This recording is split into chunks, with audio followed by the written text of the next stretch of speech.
ang lumait at nanggulo ng proseso ay dapat managot. But we can't model the issue by finger pointing and saying na ito si Juan, ito si Maria, ito si ganito ang nagpasok. Mas lalong nagiging magulo ang sistema. Ang katotohanan, Mr. Speaker, with due respect, Honorable Arice, merong proseso, merong sistema, nagkataon lang na malamang may umabuso. At yung pag-abuso na yon ay hindi mo pwedeng ituro sa kahit sino na walang preba. If we want to reform the system, let us reform the system through a transparent budget process. Huwag yung turo dito, turo doon kasi gulong-gulo na ang Pilipinas. Gulong-gulo na ang mga tao. Let's base our comments, our statements on facts. Kaya balikan natin. Kung puputuli natin may I ang abuso respond, na Mr. to. Speaker? May I respond? Yes, if I may, Mr. Speaker, Can we that's why allow my the gentlelady question to finish? kung puputulin natin ang problemang ito, let us not have motherhood statements. Let's have definite proposals to address the problem. So my question, Mr. Speaker, can the Honorable Erice enumerate the reforms that he believes are needed so that we will be guided to do this? Mr. Speaker, kanina narinig ko yung katapusan ng speech ng ating kasamahan, si Congressman Erice, when he mentioned yung mga spokesperson ay nagpapalusot lang. Can he expound on the specifics of this crucial allegation? Well, Mr. Speaker, distinguished colleague, kita naman natin yung mga sagot ni spokesperson Claire Castro.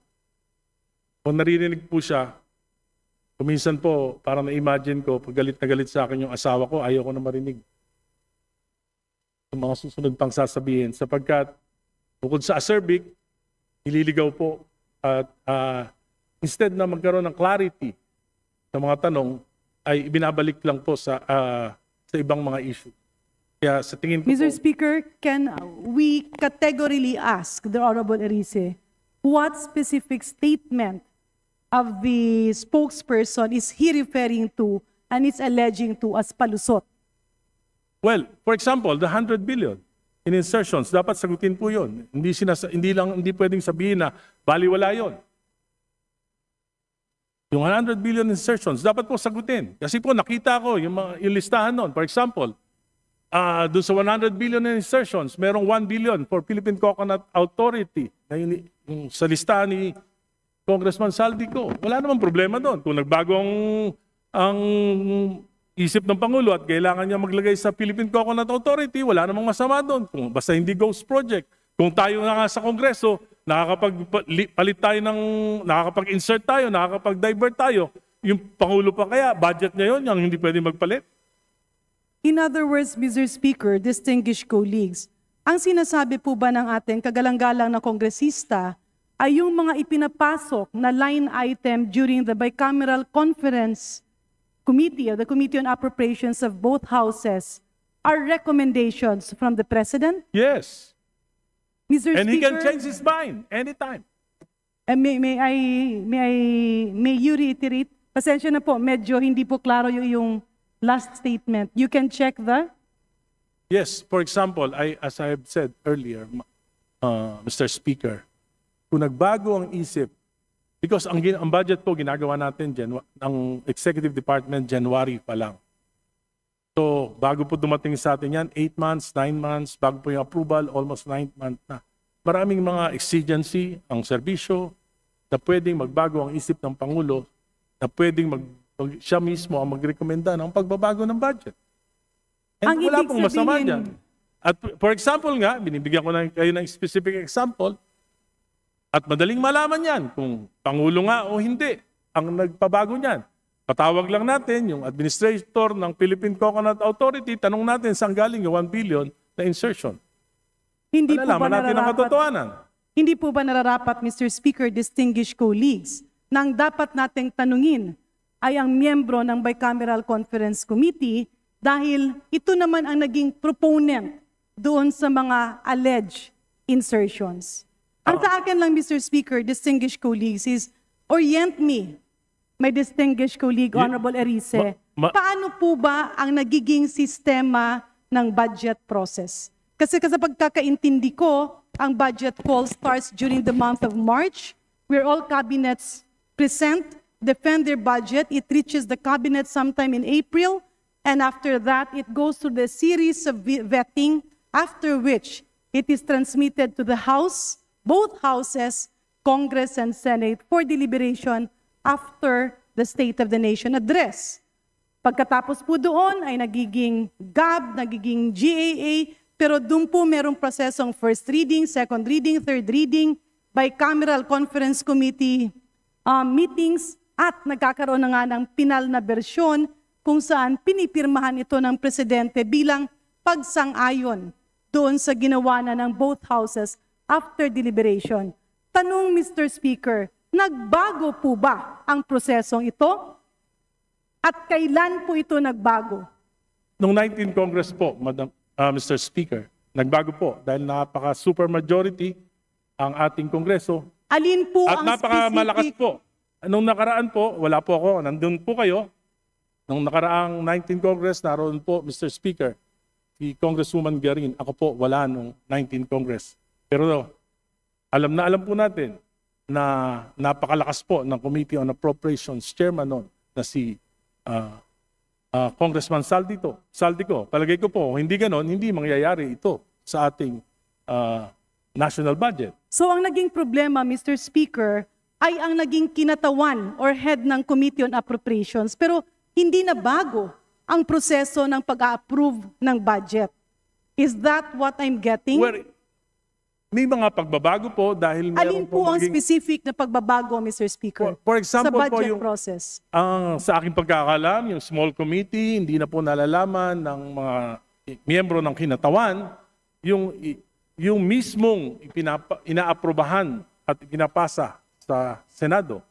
So Pangalawa dito po, sa mga pagbabago, meron pa po. sa dito Bukod sa po doon, pagbabago, Honorable Erice, nakasaad ba dito na yung presidente ay nagbibigay ng proposal during the bicameral conference committee meeting? Hindi po natin alam yan.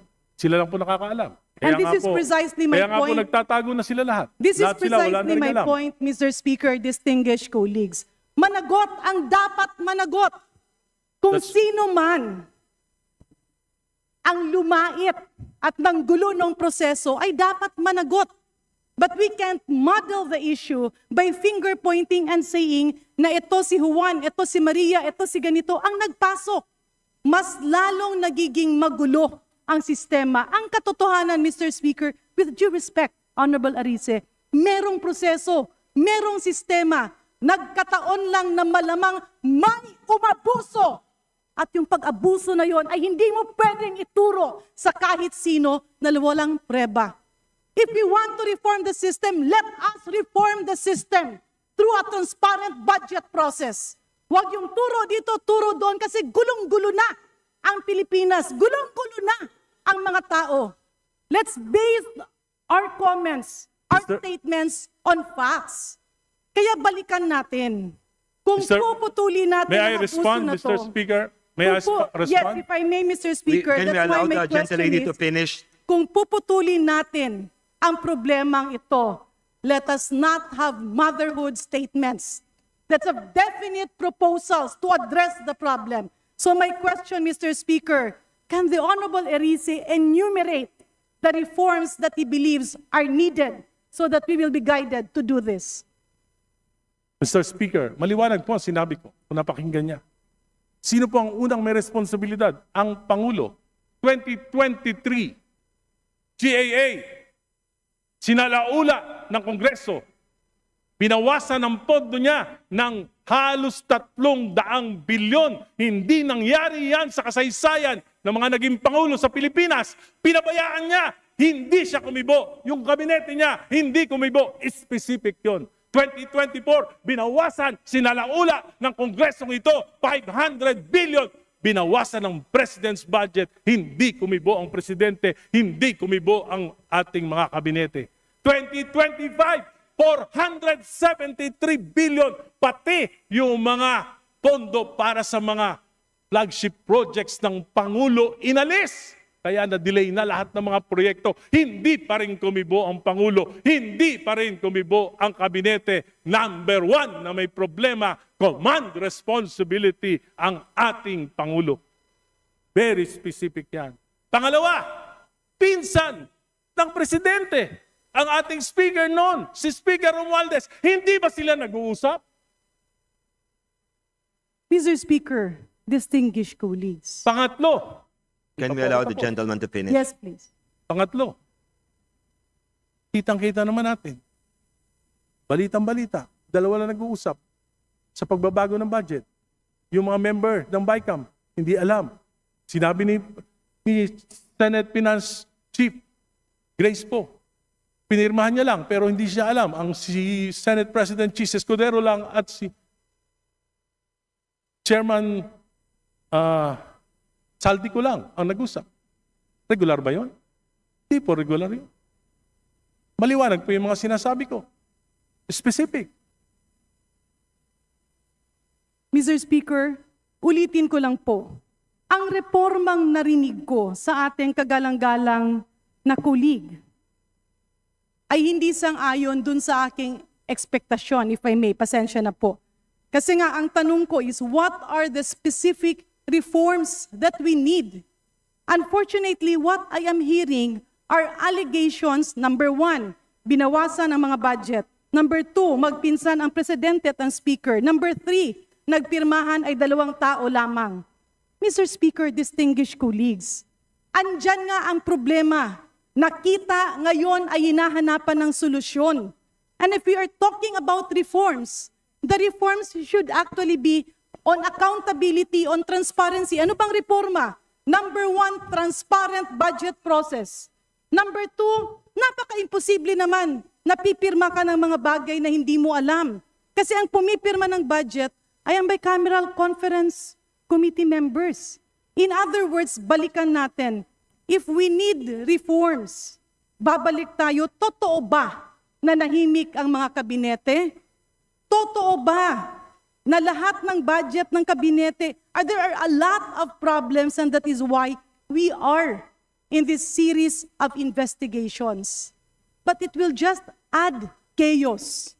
If we will take advantage of the situation and instead of demanding for genuine reforms, we twist the situation and talk about politics. In other words, Mr. Speaker, distinguished colleagues, tama naman. Natuldukan ito, hanapan ng solusyon, and push for genuine reforms. Pero kung ang naging mali ay merong bumaluktot sa mga bagay na hindi dapat baluktutin, yun ang dapat managot. But we cannot pull down our people and our government by not proceeding to concrete investigations that will really pinpoint the problem of all of this. Maraming salamat, Mr. Speaker, and of course, with due courtesy to Congressman Erice, I am with you in calling for reforms. But if I may appeal, let us push for individual concrete reforms that Congress can perform. Maybe we can push forward for a situation like other parliaments, where members responsible for the budget are made to report on a quarterly basis, stating the update of each program, the rationale of each action, and the impact that it will provide to the Filipino people. Thank you very much, Mr. Speaker. Thank you very much, distinguished colleagues. Mr. Speaker, maliwanag po ang aking mga reforma na hinihingi sa Pangulo at sa Kongreso na ito. Reforma, anti-political dynasty, inabastos natin ang konstitusyon. Ayaw natin magpasa ng anti-political dynasty bill o law sapagkat against our interests kahit na ang kahulugan nito ay hindi pagrespeto sa konstitusyon. At alam ko po na ang isa sa dahilan ng korupsyon, yung papataba ng mga political dynasties. Pangalawa, alam ko po, balimbingan, walang prinsipyo, pagpalit ng partido, kung saan makikinabang, yan po ang pangalawang dahilan ng korupsyon. Pangatlo, campaign finance reform. Hindi naman po makatwira na yung paggastos. Kaya po bumabawi sa korupsyon. Pang-apat, hinihingi natin, empower natin yung ICI para maimbestigahan yung korupsyon. Maliwanag po yung mga hinihingi ko na reforma. Kung sincere ang gobyerno, gagawin nila ito. Pero kung gusto business as usual, baka sakaling makalimutan ng tao, hindi gagalaw ang gobyerno. At ang hinihingi ko po, hindi extra-constitutional. Hindi ko pinagre-resign si BBM. Ang sinasabi ko po, within the framework of the Constitution, we should initiate reform. Para naman sa bayan, wag naman para sa sarili na lamang. Salamat po. Majority Leader.